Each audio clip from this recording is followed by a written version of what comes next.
एक ऐसी कहानी जो आपको इंसानियत का असली मतलब समझा देगी। दोस्तों, कभी आपने सोचा है कि जिस इंसान के पास खुद खाने के लिए कुछ नहीं होता, वही कभी कभी सबसे बड़ा दान कैसे कर देता है।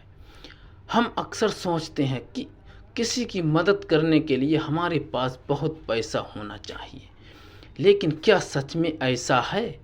क्या मदद सिर्फ अमीर इंसान ही कर सकता है? आज की कहानी आपको इसका जवाब देगी, क्योंकि आज की कहानी एक ऐसे गरीब आदमी की है जिसके घर में कई दिनों से चूल्हा नहीं जला था।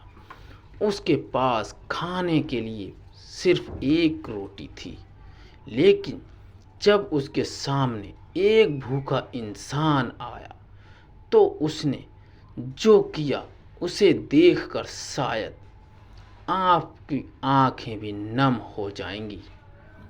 एक छोटा सा गांव था, रामपुर। गांव के किनारे मिट्टी की एक छोटी सी झोपड़ी में गोपाल नाम का गरीब मजदूर रहता था। गोपाल के पास ना खेत था, ना कोई दुकान। वह रोज सुबह गांव में मजदूरी की तलाश में निकलता और शाम को जो मिलता उससे अपने परिवार का पेट भरता। उसकी पत्नी सीता और 10 साल की बेटी गुड़िया उसके साथ रहते थे। लेकिन घर में एक चीज की कभी कमी नहीं थी, अपनों के लिए प्यार। गोपाल हमेशा अपनी बेटी से कहता, बेटी, हमारे पास पैसे कम हैं, लेकिन दिल छोटा नहीं होना चाहिए। गुड़िया मुस्कुराकर पूछती, बाबा, अगर हमारे पास खाना कम हो तो? गोपाल कहता, तो आधा हम खाएंगे और आधा किसी भूखे को दे देंगे। गुड़िया हंसकर कहती, लेकिन बाबा, हमारे पास सिर्फ एक रोटी हो तो? गोपाल उसकी तरफ देखकर कहता, तब भी उसे बांटेंगे। गुड़िया को यह बात मजाक लगती थी, लेकिन एक दिन उसे अपने पिता की बात का असली मतलब समझ आने वाला था। एक साल गांव में भयंकर सूखा पड़ा। तालाब सूख गए, खेतों में फसल नहीं हुई। गांव के कई मजदूर शहरों की ओर चले गए। गोपाल भी काम की तलाश में कई दिनों तक भटकता रहा। कभी मजदूरी मिलती तो कभी नहीं मिलती। घर में रखा थोड़ा बहुत अनाज भी खत्म हो गया। एक रात सीता ने चूल्हे के पास बैठकर खाली बर्तन को देखा। उसकी आंखों में आंसू थे। उसने धीरे से कहा, घर में अब कुछ नहीं बचा। गोपाल ने पूछा, थोड़ा आटा? सीता ने सिर हिला दिया, नहीं। चावल? नहीं। गुड़िया के लिए कुछ? सीता चुप हो गई। गोपाल ने अपनी बेटी की तरफ देखा। गुड़िया भूख के कारण सो चुकी थी। गोपाल ने उसके सिर पर हाथ फेरा, फिर बोला, कल कुछ ना कुछ इंतजाम करूंगा। अगली सुबह गोपाल काम की तलाश में निकल पड़ा। सूरज बहुत तेज था। वह गांव के हर घर में गया, कहीं काम नहीं मिला। दोपहर हो गई। उसके पैर थक चुके थे, पेट में सुबह से कुछ नहीं गया था। वह गांव के बाहर एक पेड़ के नीचे बैठ गया। तभी उसे सामने एक किसान दिखाई दिया। किसान बैलगाड़ी में अनाज की बोरियां लेकर जा रहा था। गोपाल ने हाथ जोड़कर कहा, भाई, कोई काम हो तो बता दो। किसान ने कहा, आज काम नहीं है। गोपाल ने सिर झुका लिया। तभी किसान ने उसे गौर से देखा।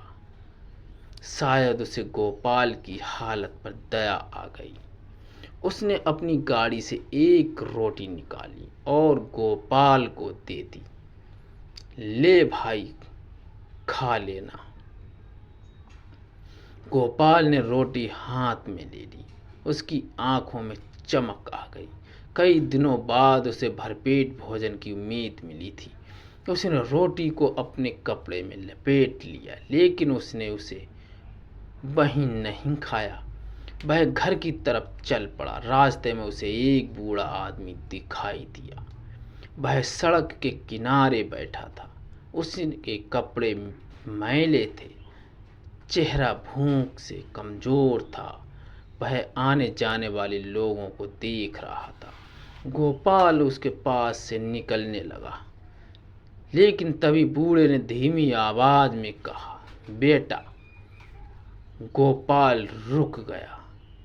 बूढ़े ने पूछा, कुछ खाने को मिलेगा? गोपाल ने अपने कपड़े में रखी रोटी को छुआ। उसके मन में तुरंत अपनी बेटी का चेहरा आ गया। गुड़िया सुबह से भूखी थी, सीता भी भूखी थी। घर में खाने के लिए कुछ नहीं था। वह बूढ़े की तरफ देखता रहा। उसके मन में दो आवाजें चल रही थी। एक कह रही थी, रोटी घर ले जाओ। दूसरी कह रही थी, यह बूढ़ा शायद तुमसे ज्यादा भूखा है। गोपाल ने अपनी आंखें बंद की। फिर उसने रोटी बाहर निकाली, बूढ़े के हाथ में रख दी। बाबा, इसे खा लीजिए। बूढ़ा कांपती आवाज में बोला, लेकिन बेटा, तुमने कुछ नहीं खाया। गोपाल मुस्कुराया, मैं बाद में खा लूंगा। बूढ़े ने पूछा, घर में बच्चे हैं? गोपाल ने सिर झुका लिया, एक बेटी है। फिर अपनी रोटी मुझे क्यों दे रहे हो? गोपाल ने कहा, बाबा, मेरे घर में गरीबी जरूर है, लेकिन मेरी बेटी ने सीखा है कि भूखे को खाना देना चाहिए। बूढ़े की आंखों में आंसू निकल आए। उसने रोटी का एक टुकड़ा तोड़ा और गोपाल की तरफ बढ़ाते हुए कहा, आधा तुम खा लो। गोपाल ने मुस्कुराकर कहा, नहीं बाबा, आज मेरी रोटी आपकी है। और वह वहां से चला गया। घर पहुंचकर गोपाल ने सीता से झूठ कहा, आज काम पर खाना मिल गया था। सीता समझ गई कि वह झूठ बोल रहे हैं, लेकिन उसने कुछ नहीं पूछा। रात को तीनों खाली पेट सो गए। गुड़िया ने पूछा, बाबा, आज आपने क्या खाया? गोपाल ने मुस्कुराकर कहा, बेटी, आज मैंने बहुत अच्छा खाना खाया। गुड़िया ने आंखें बंद कर लीं, लेकिन उसके चेहरे पर एक सवाल था। अगली सुबह गोपाल फिर काम की तलाश में निकल गया। वह गांव के बाहर पहुंचा ही था कि उसे वही बूढ़ा आदमी दिखाई दिया, लेकिन आज बूढ़े के साथ दो लोग और थे। बूढ़े ने गोपाल को देखते ही कहा, यही है वह आदमी। गोपाल कुछ समझ नहीं पाया। तभी एक आदमी ने आगे बढ़कर कहा, हमारे पिता कई दिनों से घर से नाराज होकर चले गए थे, हम उन्हें ढूंढ रहे थे। गोपाल ने बूढ़े की तरफ देखा।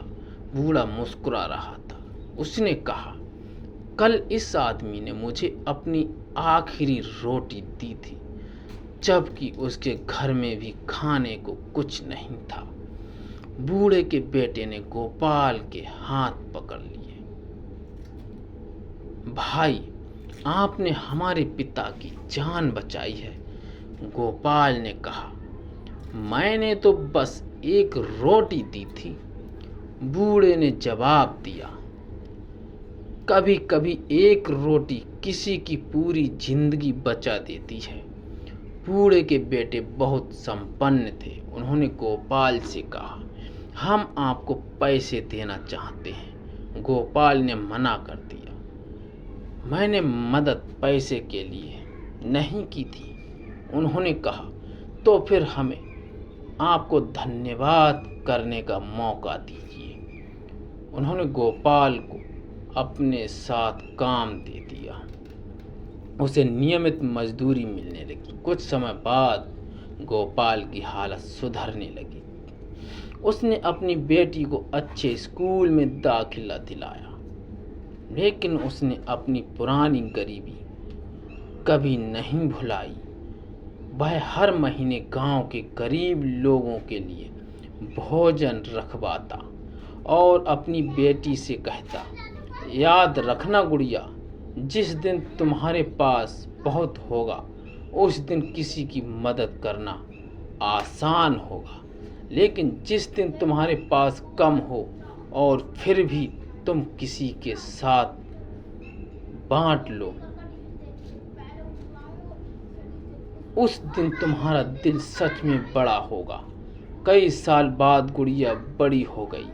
वह पढ़ लिख कर डॉक्टर बन गई। एक दिन उसने अपने पिता से कहा, बाबा, मुझे डॉक्टर बनने की प्रेरणा आपसे मिली। गोपाल ने पूछा, मुझसे? गुड़िया ने कहा, हाँ, मुझे आज भी याद है। हमारे पास एक रोटी थी और आपने वह भी किसी भूखे को दे दी थी। उस दिन मैंने समझा था कि इंसान की गरीबी उसकी जेब से नहीं, उसके दिल से तय होती है।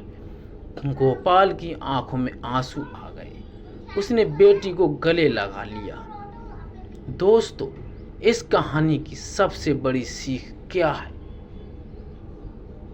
हम अक्सर समझते हैं मेरे पास देने के लिए कुछ नहीं है, लेकिन किसी को एक गिलास पानी देना भी मदद है। किसी भूखे को एक रोटी देना भी मदद है। किसी दुखी इंसान की बात सुन लेना भी मदद है।